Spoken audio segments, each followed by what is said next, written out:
welcome back to Power of Storytime. I'm Kate, the creative director of Calling Card Books and Z Girls Press. And every Wednesday we've been reading from one of our books. I think today we'll be finishing up Finding the Lost.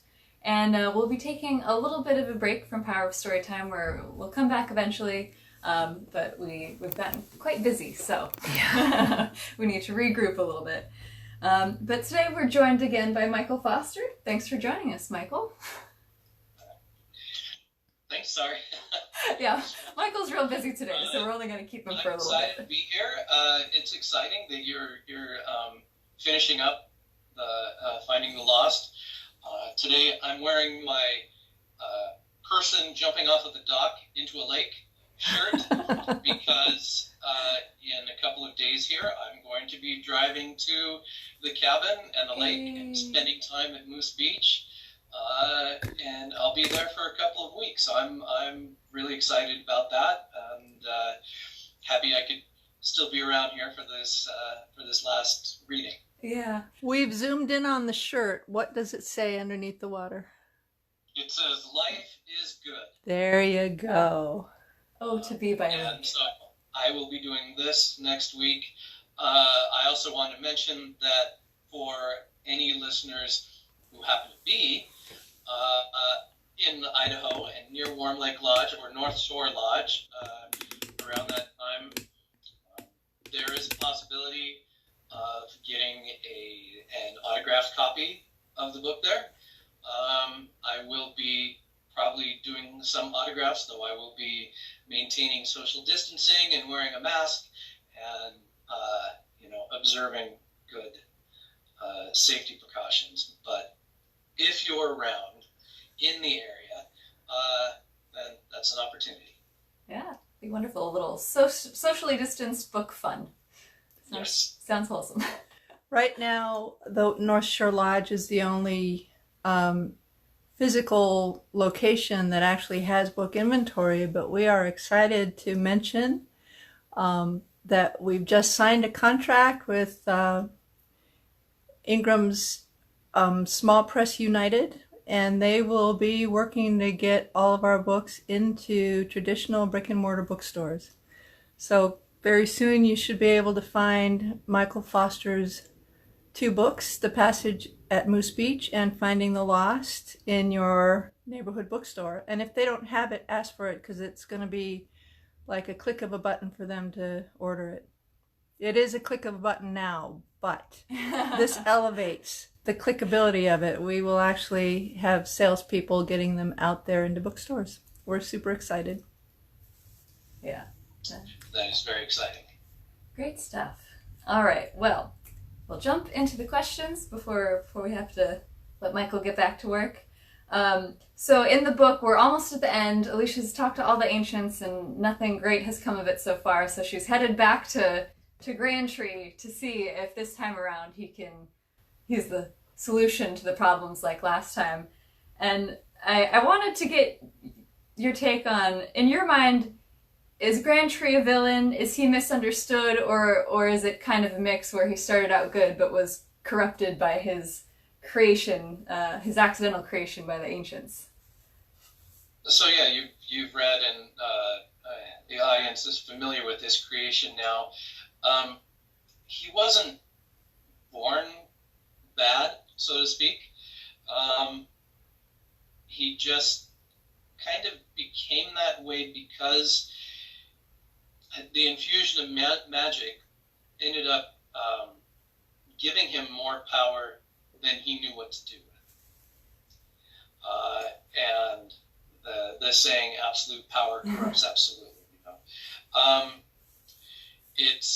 It applies to him.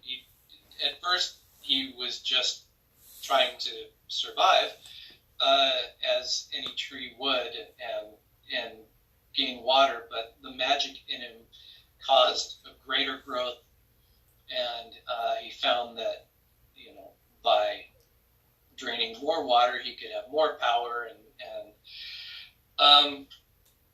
kind of was ambivalent to the situation and how it affected the rest of the denizens of the wild side. And that's That's a pretty apt metaphor nowadays. You can really feel that in a lot of parts of our society. Yeah, I mean, I'll admit that part of what we are going through and living through in the world today, and have been for years, definitely bled into this story, and probably some of the emotions and feelings I was having about the current state of things ended up finding their way into the books in certain ways. Yeah, that's one of the beautiful things about writing and about reading is that it really is a way for you to like understand and kind of contextualize your own experiences with the world through a fictionalized version that, you know, it still rings true. And though it's fiction, it's a historical record of the times, really, movies and books. Yeah, yeah. They absolutely can be. You know, I didn't want to be preachy in the book and you know, say this is how it has to be and this kind of thing. I just wanted to maybe in a way bring awareness to it, or maybe just, you know, tickle the back of readers' minds, make them start thinking that how it could apply to the real world, what they're reading in the book. Yeah, I love that. Kind of ask the question and let them answer it with their own imagination. Mm-hmm. Yeah, yeah. And you're writing for children, so you're giving them food for thought as they're growing that may come back to them when they're adults. It's a good thing. Yeah. Yes. And now to pivot a little bit and get a little lighter. Sorry, that was kind of an intense question to start with. But in the books, we've seen there's like the magic, obviously, but we've also got trolls, we've got some fairies and the ancients. And last week there was kind of a swamp monster that Alicia ran into with, you know, an eye and some tentacles who was a little bit scary. Were there any other mystical creatures or kind of horror monsters that you wanted to put in but decided against, or that you might want to put in future books? There were. As I've mentioned in the past, I didn't want to get too heavy on the fantasy. So I did allude to the story that maybe there was a unicorn, but never actually see it.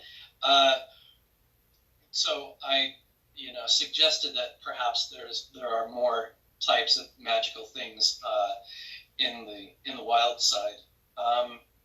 And I did have some ideas, and there is even one that was casually mentioned in book 1 in passing, that people may not necessarily remember, but that character may make a big comeback in book 3. Ooh. Mm. I'm very intrigued. Yes. So I did want to add more, but instead I kind of hinted at them being there. I know in one section, as Alicia has left the Silver King and going to meet Grand Tree, she notices maybe there's movement in the bushes and she's not sure what could be hidden there. So there's certainly a potential for smaller gnomes and other interesting magical wildlife to be there. I just didn't want to get too heavy into the fantasy part. Yeah, it's nice that it's pretty grounded, but I did love this last monster. It reminds me of, I think it was in Star Wars. I want to say it was a trash compactor scene where there's some little monster eye that pops up and looks around, and that's what I was imagining during this scene. Yeah, I don't know where that came from. I imagined she's crossing the swamp, and we actually have a swamp near our cabin that I used to explore all the time as a child, looking for frogs and weird other creatures, and that's where I can't remember if this was still in the book or if I took it out. The giant water bug. I can't remember if I mentioned the giant water bug in the book. I know I talked about it and it was originally there. I can't remember if it made the final cut in the swamp, but there are these big, just terrifying bugs that I discovered in the swamp. But the exploration of the swamp, there are these reeds growing up and there's not clear visibility around the area. It was always kind of a mystical and a little bit creepy kind of area for me to explore as a child. And I just imagine these gaseous bubbles coming up and kind of forming these mud bubbles that would pop. Yeah. So then when I was writing the scene about her going through the swamp, I pictured, these mud bubbles, and I thought, what if that was actually something that was living under the swamp, which led to that scene. And I think, I'd probably already put Alicia through enough in the story. I felt that I didn't want to necessarily make this dangerous, but I wanted to give it the potential for danger and have it really kind of gross and creepy. Yeah, you gotta keep everyone on their toes. And it is fun how you walk that line of like, just enough fantasy to make it interesting, but just enough reality to be like, oh, this could be something that's happening, and you just don't see it every day because it's just on the fringes of your vision. Yeah. Yeah. Oh, sorry. What are you? Okay, we're having some technical difficulties over here. Okay, well, that is everything I have. Did you have anything else, Floor Director? No, it's been our real pleasure and an honor to do this with you, Michael. Yeah, we're so glad you could join us every week, and it's been so fun getting all this behind the scenes information from the book. Some of it that I didn't even know to start with, so it's always fun to dig a little deeper and find out a little more. I've had a lot of fun too with these interviews. I never know what you're going to come bring to me in these situations. So I am always excited to hear what the questions might be and share a little bit more of the behind the scenes. Before I go, I just want to say I'm really excited about the book coming to brick and mortar stores. So if you ever, Ingram can provide a list of where it might be, please do so, because I can't wait to see that, and I will travel to the nearest one just to see it and take pictures and be a little bit proud. Oh yes, absolutely. We will keep you, and we will keep everybody posted. We will. Yep. Yeah, I know we're all excited. I'm sure everybody is very excited that this is gonna be more widely available because it's such a great series, and we love it. There are over 1 million books published every year, and some really good ones, like Michael's series. Just, it's so exciting to be able to showcase them and then to get them on the shelves of the bookstores and into the libraries with the help of a major distribution company. It's super exciting. We've got to fight for the publishing industry and books to not die. Yeah. Support your indie bookstores. Support authors. Yeah. I agree. I support them fully. Yes. Never stop reading. Movies are good, TV is good, everything's good, but so are books. Oh yeah, during this quarantine time, I've been getting through a lot of books. It's great, you can't leave the house, so what do? Curling up with a book is a wonderful thing to do at any age. Yeah, it's the way to leave without actually leaving. Yeah. Yeah. What's happened during quarantine is ebook sales have slowed down and print book sales have increased. So that's an interesting little trend during quarantine. Yeah. So anyway. Okay. So thank you, Michael. Yes, thank you so much. We loved having you on. Thank you for coming again today, and have a great one, Michael. All right, I'll talk to you later. Bye-bye. Bye. It really has been just such an absolute joy doing these lives, and we'll be back. We want to actually hear from all of you if there's any behind the scenes things that you want to learn about publishing or anything you want to know from any of our authors. Leave a comment, let us know, and we'd love to tailor this even more to fit whatever you all are interested in. So let us know, And also, if you've been enjoying it, like it, share it. If you go to callincardbooks.com/power of storytime, with spaces in between the words, you can read from all the books, watch all the previous recordings. You can also do that on our Facebook and YouTube pages. But let's get back into it and finish Finding the Lost. I can't believe we're finishing this one. It's been such a joy reading all of these. So we are on chapter 18, An Old Friend. This has been a tear-jerking chapter in the past, so we'll see if we can make it through without crying. Okay. The pair followed a faint trail through the pass and entered the valley, pausing to look around and get their bearings. Alicia stared into the distance, recognizing the region, yet seeing it in an entirely new light, while Tawny prowled at her side. Ahead of them, the green valley stretched far and wide. Life had found its way back. The clearing was absolutely filled with a variety of wildflowers. To Alicia, it was both familiar and unfamiliar. She imagined this must have been what it looked like eons ago, when the Ancient Ones gathered here to work their terrible magics. Except for one big difference. In the middle of the meadow stood Grand Tree, waiting. She was sure he could see them even now at this distance. She also felt sure that he knew that it was he. She also felt sure that he knew who it was that approached his meadow.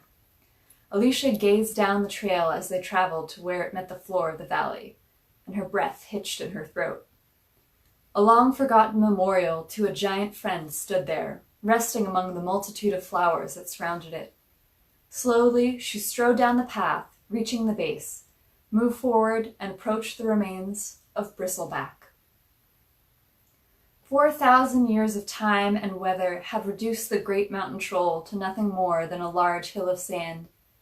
Moving to the edge, Alicia sat aside her walking stick and sank to her knees, stretching forward.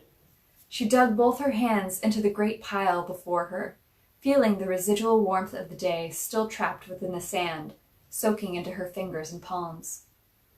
Resting her hands in the remnants of her once giant friend, Alicia's thoughts returned to her previous visit and how terrified she had been of the troll when her group had first stumbled upon him.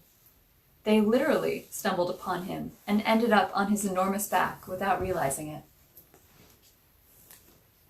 Alicia had been sure she was going to die at that moment, with her friends surrounding her, torn apart, eaten by the monster, her bones ground to dust by his terrible stone teeth. To her surprise, she found common ground with the massive creature. Like her, Bristleback had been separated from his kind. And in his loneliness, he let anger rule him. Faced with this young, strong-willed girl and his own looming mortality, he chose to help them on the last leg of their journey, ultimately collapsing here, his final resting place, his huge body rapidly turning to stone as she and her companions watched tearfully. He was the last of the mountain trolls in this region, taken by the drying just moments before salvation. These memories brought Alicia an unexpected flood of tears. Alicia withdrew her hands, holding small piles of sand cupped in her palm. When she watched the fine grains absorb her tears, which fell in large droplets, splashing onto the remnants of her friend. "Oh, Bristleback, you were so misunderstood, yet so kind," she sobbed. "You shared your last moments of life with me, a gift I could never repay. Where are you now? Do you know that I made it home to my parents? Do you know that with your help I saved these lands?" She chuckled ruefully through her tears. "It turns out I may have broken them as well.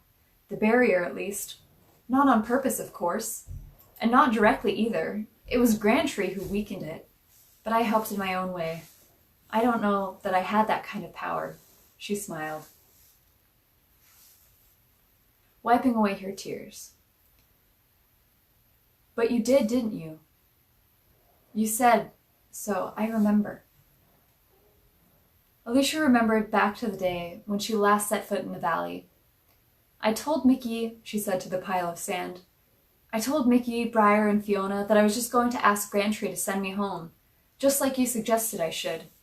You were right. They were my family, and they needed to know my plans, and I made it home."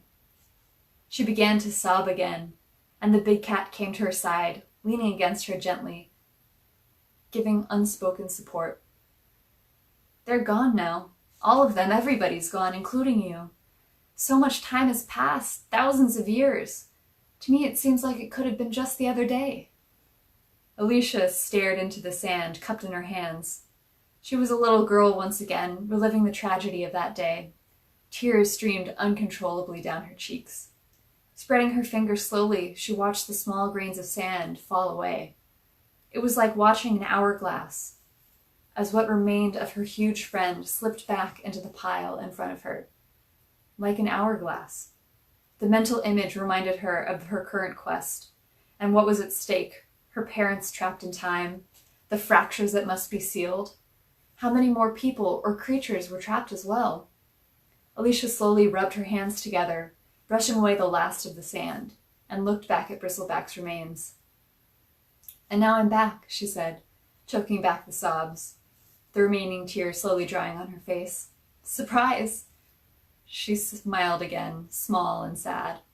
"The barrier is cracked, and the years have further weakened it. Now your time is bubbling over into my world. My parents are trapped and frozen solid, and I need to find a way to fix this." Alicia raised her eyes and stared off into the great tree in the distance. She knew he was watching her. She resented being seen during this brief time of mourning. "I wish you were here, Bristleback. I could use your advice again." With the sun in her eyes, it was hard to see the details of the yellow pine, but she remembered what he had looked like years ago. "I met with the Ancient Ones," she told the troll. "I don't know if you ever met them during your long life. I thought since they created the barrier, they could help repair it." She dropped her gaze to the ground, remembering the joy and hope she had felt then. "Vulcan seemed to be the most interested, but she and Thunderbolt only used me for their own purposes." Her eyes, no longer filled with tears, were fiery and focused. "The Silver King was terrible. They all abused their power, and have yet to recover. Who knows if they ever will?" Looking back at the tree, she lamented, "And now I have to meet with him." She spoke the last word, low, drawing it out, showing her disdain for what she had to do. Alicia looked back at the massive pile of sand that was once Mountain Troll, and let out a long sigh. Slowly, she rose to her feet, with Tawny at her side. "I'm sure wherever you are, it's better than here. I hope you're with friends. I hope you're with family." She looked at the remains of her friend a moment longer. "I miss you." Turning away, she looked again into the distance. Reaching down, she stroked the great cat's head, taking comfort in her presence. "Let's get this over with," she said. The tree ahead of her was her last chance. She just hoped there were no hard feelings. Bum, bum, bum. I love that it comes down to Grantry once again.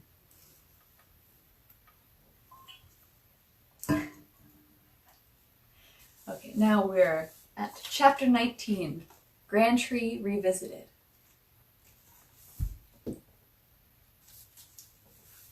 Alicia walked through the field of flowers, letting her hands brush along the tall stems as she moved. She inhaled a myriad of light and aromatic scents that hung in the air. The last time she was here, the surrounding lands were barren and dry, with wild dust devils spinning their way across the empty soil. Now the valley was filled with green grasses and wildflowers of all colors. Beautiful oranges and reds of paintbrush and poppies contrasted with the white of syringa flowers. She moved through the tall vegetation. Dusty green grasshoppers and yellow butterflies took flight around her. Alicia approached the great tree with caution and was amazed at the transformation. Grantry, once enormous and frightening, now appeared very much like any other tree in the woods. Alicia felt taken aback by the sight of him. He still towered high in the valley, but he held none of his terrible former glory. Even so, the girl still felt some of her old fear return. After all, the last time she had set eyes on this being, he was filled with strength, which he had converted into his own dark power, stolen from all the living creatures of the surrounding lands. As Alicia drew closer to the yellow pine, she could see the toll that thousands of years had taken on the tree. The tree's skin was old, the bark appeared shriveled, like her fingers after swimming, or like an apple left in the sun for too long.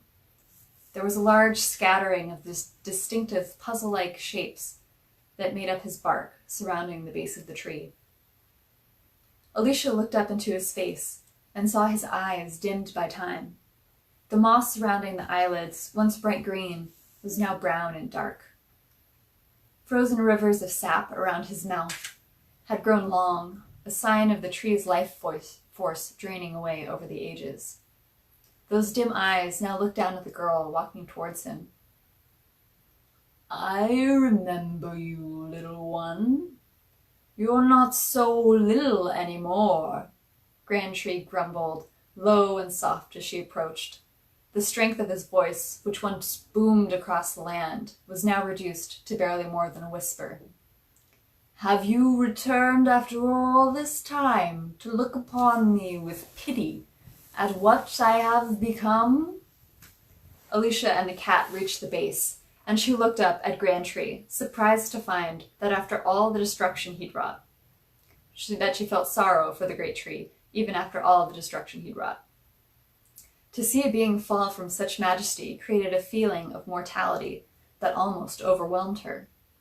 If such a creature of power could be reduced to a husk of its former self, what were all of our lives but moments of time? Everyone she had known here in the wild side was gone. Only Grantree remained, and he appeared weakened beyond belief. The trials of her journey came crashing down around her. Everything she had done, the ancients she had talked to, it all came flooding back. She had power, they all sensed it. Why couldn't she? No matter how hard she searched herself for something special, she came away feeling utterly human. She could feel it staring her in the face, but she was too blind to see it. Where had the young girl of just a few years ago gone, so full of excitement, with a thirst for adventure? Why had her focus turned away from the magic of these woods, her cabin and the lake, lost to pressures of the approaching school year and the new challenges she would face? She could not even remember the words to the song she used to sing with her father. She couldn't remember the song she had sung to Grantree. Surely she could have struck a better balance for her life, but she made no effort to do so. Now she found there was barely time to swim with her parents. Certainly she may be too big to get launched from her father's shoulders, but she shouldn't have put simple things aside like floating lazily on an inner tube in the lake. Walking the trails and exploring the wilderness had shaped her into the young woman she was today. These feelings crushed her. Alicia remembered her adventures in these woods just a few short years ago. She loved this forest more than anything. Alicia remembered her parents taking her on afternoon picnics to the hot springs, or down to the river searching for salamanders under the large rocks, while her father stood knee-deep in the cold water, casting out a fishing line. She was also flooded with memories of learning so many little things about the wilds from her mother. She had let those feelings slip away. She had let that magic slip away. And now it was buried deep beneath schoolwork and friends who felt make-believe was for children. At that moment, staring up at what remained of the most powerful being she had ever met, even at her young age, Alicia truly understood that life could be fleeting. She made a promise to herself that if she made it through this journey and found a way to save her family, she would live the rest of her life with more zeal, help others, take pleasure in all the small details each and every day. Spending much more time with her parents was suddenly important too. Friends her age would grow with her, but her parents were farther down the path of life, like Grantree. Why had she not realized this before? Would she turn away from her studies and education? Not at all, but she would find the balance she needed to keep all magic in her life. "No, Grantree, I haven't come back to mock you," Alicia said sadly, no longer having to raise her voice to be heard by the being in front of her. I don't feel happy about what's happened to you." "Then why do you return after so long?" the tree asked. "It's because of my parents. You cracked the barrier between the realms. Actually, we cracked the barrier. You with your great roots, and me by weakening you and causing your roots to shrink. Now my parents are trapped." Alicia explained to the great tree all that had happened, all she had learned, beginning with walking out of her cabin and seeing her mother frozen in time, and her father going to investigate. The great tree listened patiently to the story. When she was done, Alicia asked, with the last bit of hope she could muster, "Can you help me?" "You have the magic," Grand Tree answered. "I don't know how to use it anymore," Alicia exclaimed. "It's lost, buried, I've forgotten."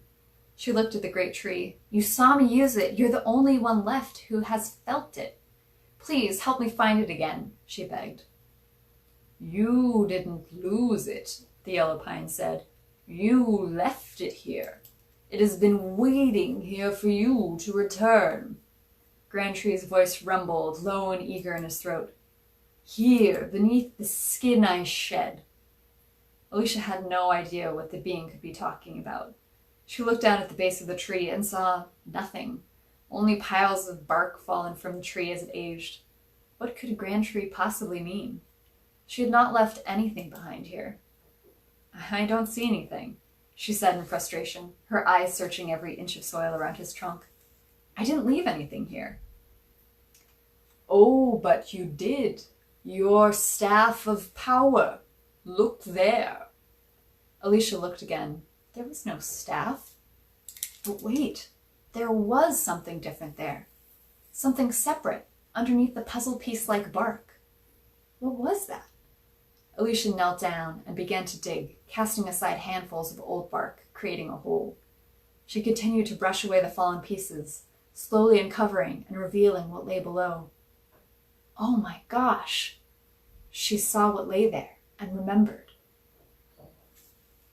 The young girl stepped out onto the porch of her cabin. Her father was already waiting for her, dressed in jeans and a flannel shirt and hiking boots. "Are you ready?" he asked. The 5-year-old girl had shoulder-length blonde hair and freckles, and wore a pair of tattered overalls. They had been new and clean just a couple months earlier, but she liked to climb rocks and explore, so there were more than a few rips in the material. She and her father were getting ready to go on one of their weekly hikes, always eager to find out what new, hidden location he would lead her to. She looked forward to these moments. She absolutely lived to discover new places. "Ready!" she exclaimed, jumping recklessly down the 2 stone steps in front of their cabin. Her philosophy, if she could have one at such a young age, was, why do things the easy way when the hard way was more fun? Here's the cabin. Before leaving, they moved off underneath the nearby trees and began their search, always a part of the old ritual of the day. The first task was to find an old tree branch that was just the right length and weight. Her dad would then use his carving knife to transform it into the perfect walking stick. "A good walking stick is key," her dad would tell her. "It can be used to help support you when the trail is rough, or to test the depth of water when you need to cross a small stream. It can also be used to move a branch aside that might scratch you, and in the end, you can mark where you've been." She especially liked that last part. Whenever they would reach their final destination, the girl and her father would take their sticks and stab them into the ground between a pair of rocks to signify the accomplishment of reaching their goal. She imagined that throughout these woods, hikers might stumble across a pair of sticks poking out of the ground, one tall and one short, and wonder how they'd gotten there. As the girl grew older, she continued to go on hikes, sometimes with her father and sometimes alone.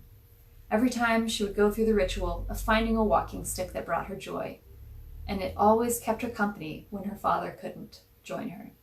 The walking stick was a symbol of happiness and love to the girl. Holding it firmly in her hand gave her a sense of power and confidence. When she was 11 years old, the girl got lost in a rainstorm. She was confused and alone, except for a woodland creature that had found her. She knew she had a journey ahead of her to find her way home, before she got started, the experienced hiker knew what she needed to make. Alicia pushed aside the fallen bark, uncovering the rest of the object underneath. It was her old walking stick, the one she had found and used on her journey to this valley so many years ago. She had dropped it here. It was incredible to see it still remained intact at the base of the giant tree after all this time. Alicia reached out to pick up the walking stick, and when she did, she felt a powerful thrum of energy course through her hand and up her arm, like an electric shock. Her body stiffened, and she forced her fingers to open quickly, dropping the stick. "What is this?" she asked Grantree. "It is your magic. It is your power. From you. When you sang, it absorbed your strength. Over the ages, its power has grown. Take it," he urged. Alicia reached out again, picking up the stick once more, this time knowing what to expect. She held on with all her might, almost welcoming the surge of energy she felt emanating from it. When she felt her body stiffening again, and worked to relax herself and allow the power to flow through her, not control her. "Take your staff, return to your mother and father, smash the barrier and free them. This you must do, and you will be reunited." Alicia got the feeling that the yellow pine was not telling her everything, but she could feel strong magic within the walking stick. It had petrified over the millennia and felt more like a stone in her grasp.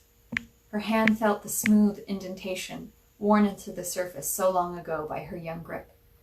It felt smaller beneath her fingers, which were much longer now, and she squeezed it tightly. The feeling was incredible. It filled her with strength. Alicia stood, the newfound energy flowing through her, reinvigorating her muscles and seemingly sharpening her mind. Music filled her head, the songs of her youth blending with the voice she remembered from Vulcan. For the first time in her life, she was truly aware of how it felt to have magic. The feeling was amazing. It was euphoric. She was drunk on it and reveled in the feeling. This was the key. She was sure of it. She could return to her world and free her parents from the time distortion. She looked up at Grantree. "Thank you," she said gratefully, but the words came out in the song. The great tree visibly flinched back from the notes the girl sang. His branches trembling, she saw his reaction and said no more. Turning away from the tree, she noticed Tawny, pacing rapidly back and forth, a worried look on her face. She crouched and whispered to the cat, "It's okay. Everything's going to be okay now." The musical notes of her words seemed to soothe the cougar. Ready to go home, Alicia cast a final look in Grantree's direction, then began walking back towards the entrance to the valley, her new staff in hand, enjoying the sensations coming from deep within the petrified wood. She quickened her steps effortlessly, as if she had just awoken from a long nap. She was full of renewed energy. There was no time to waste. She had found what she was looking for.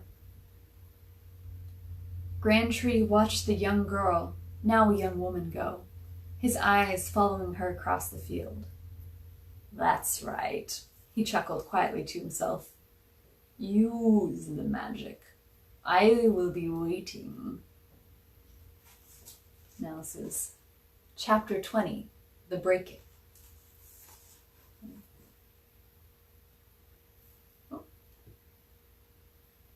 Alicia let her hand slide down the staff, feeling the smooth wood that had been revealed when the bark was worn away long ago. She gripped it firmly at the base with both hands, the knots dully jabbing into her palms. The trek back to Moose Beach, to the passage from one realm to another, had taken days. Still, Alicia's mood remained bright and filled with excitement. She sang every day, feeling crackles of energy travel across her skin like electricity as she did. It didn't matter what song, it didn't even matter whether there were words or not. She had found her magic. Alicia didn't yet know the powers of it. Alicia didn't yet know the powers it gave her, or what exactly she could use it for. But after what Grantree had said, she was sure that she could smash the bubble of time and free her parents, which was the only thing that mattered right now. Tawny seemed happier too, more playful in the way she bounded through the brush. Perhaps she picked up on Alicia's mood, or perhaps she was charmed by the singing. But the Gold-Eyed Cat appeared to be very cautious of the girl's staff. In the evening, she waited until Alicia put the staff away before curling up next to her. The power it wielded was unknown, and to the cat, unknown often meant dangerous. And perhaps it was. On the first afternoon with the staff, Alicia walked along the path, mindlessly snapping her fingers along to the rhythm of a song, when suddenly her hands spontaneously caught fire. Confused and terrified, she fled to a nearby stream to put it out. When her panic receded, it slowly dawned on her that she had not felt any pain while her hand was on fire. So she tried it again, vigorously snapping her fingers, then watching the orange flames lick across her fingers, before shaking her hand to extinguish them. What a wonderful find! It was an aspect of the staff's magic that Alicia had not discovered before. But it came in handy while making camp in the evenings. She could summon a small flame to her fingertips, which she could use to light the campfire more quickly than with matches. When she and Tawny finally emerged from the lakeshore, and Alicia's invisible passage home, she dropped to her knees and once again wrapped the cougar's neck in a tight hug. The cat seemed more patient with it this time, and nuzzled into the girl's hair, as if she wanted to smell the human one last time, to remember her. "I love you, Tawny," Alicia cried softly. "Be good, don't bite anyone. Well, unless they're mean." She reached up and stroked the animal's scarred neck. "And stay away from whatever gave you these. I want you to live a long and happy life." She pulled away from the cougar and sat looking into those golden eyes. "I love you," she said again. "Be safe." The great cat slowly blinked her tawny-colored eyes at the girl.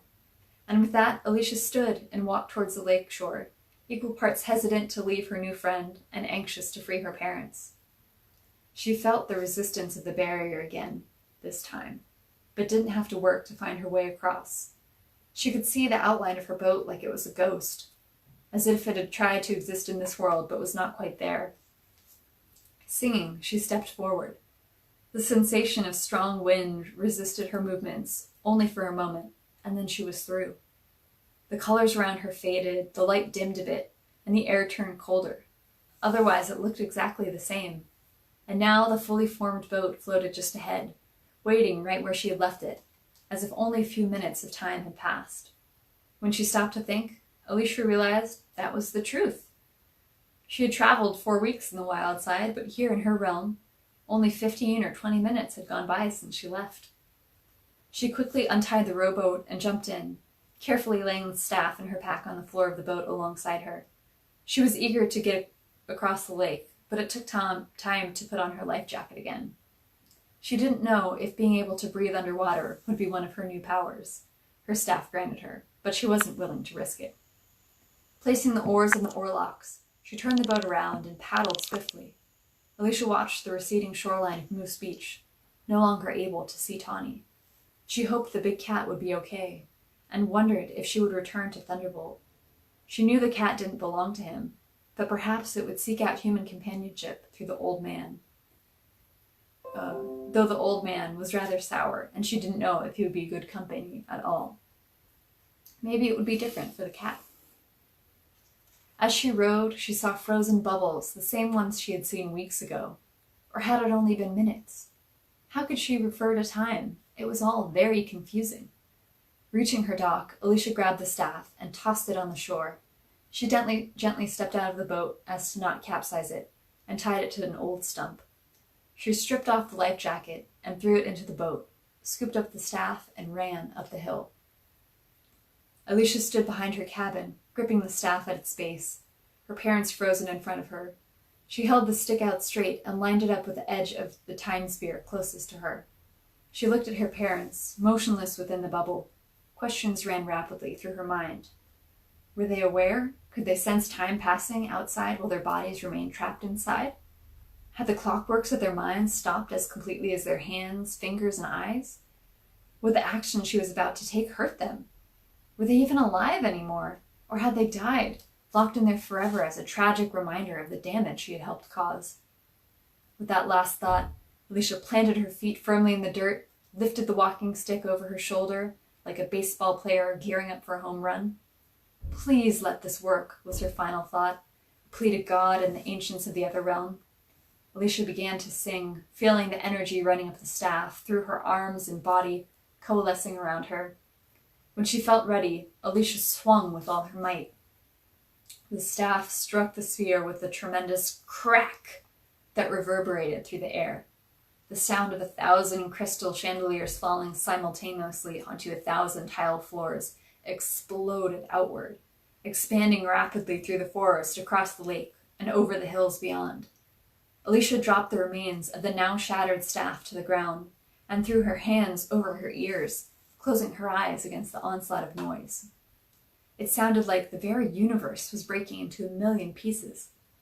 After what seemed like countless long, drawn-out seconds, the great crashing faded to echoes bouncing around the mountains and sounding on the lake.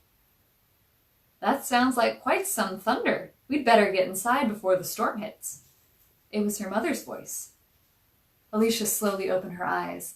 There in front of her stood her parents, her father's hand resting on her mother's shoulder, both looking quizzical at her.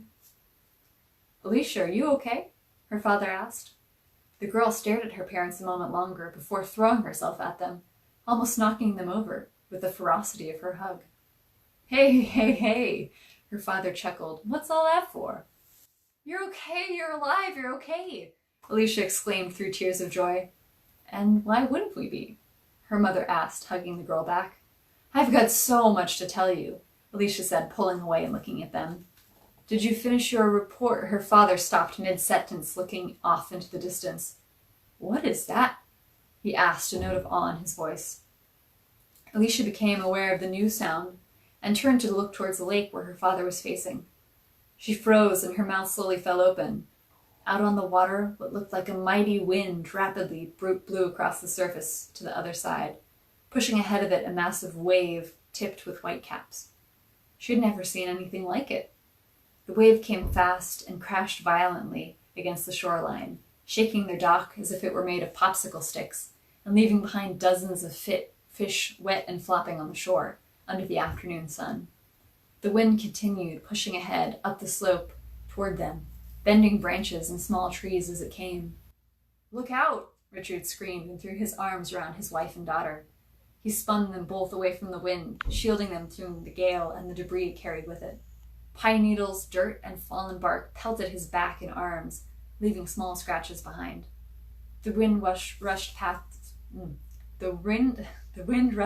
them and continued on into the forest. Richard slowly released his grip on his family, and all together they looked around in wonder. Everything looked different, changed. It was as if there had been a haze in the air that the passing wind had blown away. Everything looked brighter, more vivid, bursting with color, Alicia thought. The same way things had appeared in the... Oh no, what had she done? Alicia looked down at the broken, splintered staff lying discarded on the ground. She had power, she knew that now. 3 years ago, when she had crossed the barrier, her actions had helped create the cracks. And now, looking up, she surveyed the woods around her. The colors look brighter and more vivid, she said, continuing the thought out loud. The same way they looked in the wild side. "Alicia, what are you talking about?" her father asked. The girl didn't say anything, and cold realization washed over her, the same way the wind-whipped lake had just crashed upon their dock. She had destroyed the barrier. Once weakened by Grantry, her magic had now shattered it to pieces. The realms were no longer separate. The magic had come to her world. Smash the barrier, he had said. Grantry had told her this would happen, but she had only been half listening. Her first thought had been for her family and herself. The magic of the staff and the feeling it gave her had consumed her. Of course, given what she knew now, she would have made the same choice every time. When it came to her family, there was no choice. Had she just been a puppet all along, guided by some unseen hand? Also, if so, who was pulling the strings? The words from a barely remembered dream came back to her again. Come find me. She had found him, she realized, and Alicia had done exactly what he wanted. There was sudden movement in the forest, and Richard saw it before Alicia or her mother did, and he stepped towards it, placing himself between the new threat and his girls, shouting and waving his arms frantically. Get away, he yelled. Alicia, Katie, look out. Alicia turned in the direction he was looking, and saw a great beast moving towards them. She recognized 2 parallel scars, scratches running down the side of a neck. She sidestepped around her father, who tried to grab her as she went past, the word no getting caught in his throat. Alicia knelt, and the great cat came to her, rubbing its large face against Alicia before looking up at the adults. She scratched the cougar on her head, turning back towards her parents. She saw the fear and horror in their faces. Mom, Dad, I'd like you to meet Tawny. What a dramatic end. So all we have left is the epilogue. That's a pretty darn good cliffhanger, you gotta admit. His plan succeeded. The young girl, now grown but still naive, had forgotten his former strength and underestimated his desire. He called to her, and she came running like an obedient child. And because of her innocence and ignorance, the barrier was smashed. So much life, so much energy, so much water. I can live again. Below the surface of the earth, the worms and beetles crawling their way through the dirt became aware of a slight vibration. At first it was gentle enough to be almost unnoticeable, but it built slowly in intensity, unseen to the eyes above ground. Giant roots, long though dormant, began to stretch and reach, searching as they sensed a large body of water not far to the north, and descending upon the prize, and upon the humans that lived there. Bum, bum, bum. So that is the end of Finding the Lost. What a great dramatic ending. I can't wait for book 3, which Michael is still in the writing process on. But we hope you enjoyed Finding the Lost and reading along with us. If you did, if you did, you can purchase this book and Moose Beach on our website if you go to callandcardbooks.com/shop, or you can purchase them or learn more about the book, The Cabin, and Michael if you go to michaelscabinbooks.com. Thank you so much for joining us during Power of Storytime. This has been so fun. We can't wait to get back to it in the future. And definitely, if you have any suggestions or things that you would like us to cover in Power of Storytime, leave us a comment and let us know. Thanks so much.